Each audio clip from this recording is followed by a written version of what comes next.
ले ली उसकी। प्रतिदिन घटना घट रही है। अभी अभी एक हफ्ता के अंदर 5 जीवों को बांग्लादेश में, क्योंकि भारत की परंपरा मानने वाले थे, तो 5वीं हत्या अभी कल हुई है। यानी देखा युवा है ये कौन से समाज का पालन करने वाला, प्राण ले लीजिए। अभी अभी कुछ दिन पूर्व ऑस्ट्रेलिया आदि जैसे देशों में चलाना प्रारंभ कर दिया। तो राग के पीछे जीव भेज तो देता है। अब यहाँ पर एक विचारणीय प्रश्न आपके सामने हम रख रहे हैं, उसके ऊपर आप चिंतन करना। घर गृहस्थी में बालक बालिका ने खूब अध्ययन कर लिया, विदेश भेजने में माता पिता को कोई परेशानी नहीं है, जबकि जानते हैं वर्ष में 1 या 2 बार आ जाए बहुत बड़ी बात है, 2-4 दिन के लिए। और वही बालक यदि जैन धर्म का मुनि अवस्था या त्यागी व्रती बन के घर से बाहर जा रहा हो और पता है कि ठीक है समाज के बीच में ही रहेगा, तो राग कितना प्रबल है, नहीं नहीं नहीं धर्म में आगे मत बढ़ो, पैसा कमाने जा रहे हो तो चले जाओ, लौट के आओ चाहे नहीं आओ, धन तो आता रहेगा। ये राग नहीं है तो क्या है? दोनों अवस्था में वो बालक बालिका लौट के नहीं आएंगे आपके पास प्रतिदिन। और एक स्थिति में तो ये पता है धर्म के क्षेत्र में गया, समाज के बीच ही रहेगा, समाज का बालक बन के रहेगा। लेकिन राग की दशा देखो, गृहस्थी का बालक बाहर जाए मुनि बनने या आर्य का बनने तो सबको दिक्कत है, और वही बालक ऑस्ट्रेलिया अमेरिका जाके जिंदगी भर के लिए बैठ जाए, कभी दिखाई नहीं देगा साक्षात, तो उसको स्वीकार है, बोले हाँ अपन से पूछी है। ऐसी है राग की दशा। हे मित्र, धन के राग में तुम बेटों को छोड़ सकते हो, और बेचारों की विदेश में क्या दशा हो रही है, न शुद्ध भोजन, न शुद्ध पानी, न शुद्ध वायु, न शुद्ध स्वभाव, और न शुद्ध वाणी सुनने को मिलती है। पूछ के तो देखो, कोई बहुत बिरले होते हैं तो हफ्ते भर में एक बार चले जाते हैं, कोई उनसे कम पुण्यशाली है तो महीने में एक बार जाते हैं, और कोई और कम पुण्यशाली है तो जब अपना 10 लक्षण पर्व आता है ना तब जना ले जाते हैं, बाकी दिन तो उनको समय मिलता ही नहीं। ना उन्हें गुरु का सानिध्य मिल रहा, ना प्रभु का सानिध्य है, ना जिनवाणी का सानिध्य है। धिक्कार है ऐसे धन के लिए जो तुम अपने बच्चों को विदेश भेज रहे हो। अब विदेश का अर्थ मात्र यही मत लगाना भारत की सीमा के बाहर भेजा तो विदेश है।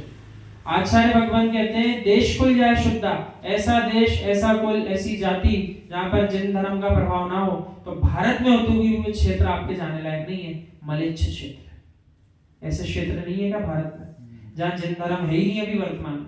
मारकाट मची है, अशुद्ध भोजन करते हैं, अशुद्ध वाणी का उपयोग करते हैं। ऐसे स्थानों पर भी जैन कुल के जीव जाकर के धन अर्जन करने जा रहे हैं, वो भी विदेश जाने जैसे ही है। ऐसा जाओ भैया, जिस माँ ने तीर्थंकर बालक को जन्म दिया और जिसका बेटा तीर्थंकर महामुनिराज बना बैठा हो, उसके माता पिता का आनंद कैसा होगा।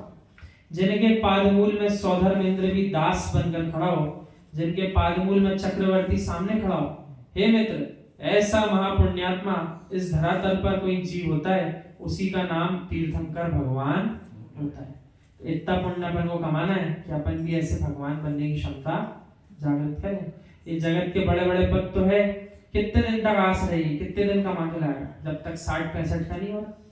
उसके बाद तो हर जगह से क्या होता है, बैठा दिया जाता है कि अब ना भी उसको कोई मौका मिल रहा है, ना भी युक्तियों को मिल रहा है। तो कितने समय का राग है, जिसकी जितनी आयु है उतनी समय के लिए, और 30 वर्ष का है 30 वर्ष और कमाएगा आपके लिए, उसके बाद तो उसको सब छोड़ के ऐसे आना है। जब भी किसी के पास बैठो तो उसके पुण्य की कुंडली जरूर देखना।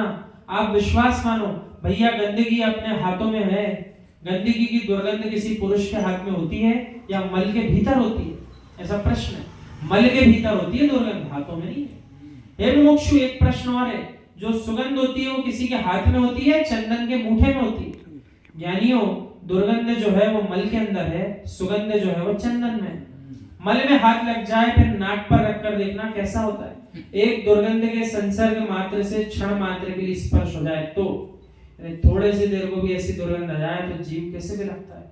हमने उदाहरण क्या दिया था, नरक की एक मुट्ठी मिट्टी भी यदि यहाँ जाए तो कोसों कोसों तक के त्रियंश और मनुष्यों की मृत्यु हो जाती है। आपको समझ में आ रही बात, कितनी दुर्गंधित होती होगी। तो ऐसा जानो, आचार्य भगवान तो कहते हैं द्वारे पर मल भी पड़ा हो तो उसको निहार करके घृणा नहीं आ रही हो तो मान लेना सम्यक दृष्टि हो। उसको देख करके भी तत्व निर्णय चल रहा हो कि ठीक है ये अपना स्वभाव नहीं छोड़ रहा दुर्गंध देना, हम अपना स्वभाव क्यों छोड़ रहा है, इसको जानने देखने का। और ऐसा निर्णय यदि हो गया कि मल हो चाहे स्वर्ण हो, सबको देख करके पुद्गल दिखने लग जाए कि हमें किसी से कोई प्रयोग नहीं। बड़ी सुंदर बात कही निर्दोष सागर महाराज जी ने। उन्होंने कहा यदि सम्यक दृष्टि ज्ञानी जीव है तो वो प्रयास क्या करेगा, जितनी कम व्यवस्था में जितने कम साधनों के साथ मैं अपना जीवन जी सकता हूं, मुझे उतने कम साधनों के साथ अपना जीवन जीना है। वही होता है सम्यक दृष्टि ग्रस्त अवस्था में। और जिसको गृहस्थी में रहते हुए लालसा बनी हुई है, भोजन की गिद्धता हो, वस्तुओं की गिद्धता हो, पुरुष स्त्री की गिद्धता हो, उसको समझ लेना चाहिए अभी सम्यक दृष्टि वो नहीं है। और चंदन का मूठा